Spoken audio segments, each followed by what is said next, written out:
ठाकरे आणि भारतीय जनता पार्टीतला संघर्ष नवा नाही। मुंबई महानगरपालिका स्तरावरही याच पद्धतीने संघर्ष होताना दिसतोय। आदित्य ठाकरे यांच्या बरोबरच मिलिंद नार्वेकर यांनी सुद्धा भूमिका लावून धरल्यानं सेवन हिल्स रुग्णालयाचं खाजगीकरण रद्द झालंय असं समजतंय। 5 उपनगरीय रुग्णालयांमधल्या रक्तपेढ्यांच्या खाजगीकरणाचे प्रस्तावही बारगळलेले आहेत। आदित्य ठाकरे यांची भूमिका अत्यंत आक्रमक होती।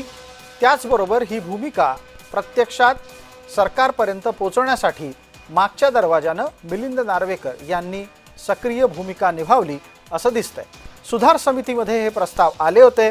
सुधार समितीच्या प्रस्तावाच्या माध्यमातून महत्त्वाच्या सेवांचं खाजगीकरण होईल ही भीती ठाकरे गटानं मांडली होती।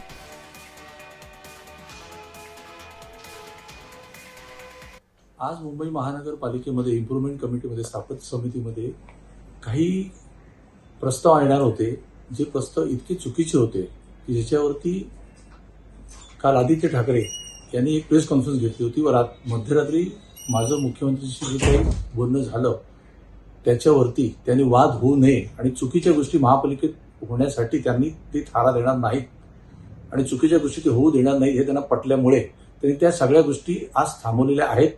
त्याच्याबद्दल त्यांचे धन्यवाद। दरम्यान प्रस्ताव खरोखरच सरकारनं रद्द करून दाखवावेत, आपण सरकारचे आभार मानू अशी भूमिका आदित्य ठाकरेंनी घेतली आहे।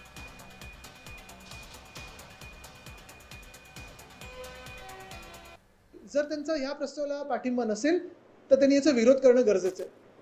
तर आज जर त्यांनी दखल घेतली असेल तर मी आभार मानीनच, पण महत्त्वाची गोष्ट आत्ता काही करण्यापेक्षा किंवा बोलण्यापेक्षा जेव्हा खरोखर हे तिन्ही प्रस्ताव RG टू रेसिडेन्शियलचे खारिज होतील, दफ्तरी दखल होतील, रद्द होतील आणि ब्लड बँक प्रायव्हेटायझेशनचे प्रस्ताव रद्द होतील, मला कुठेही कमीपणा नाही, मी जाऊन त्यांचे जाहीरपणे आभार मानीन, त्यांना भेटून।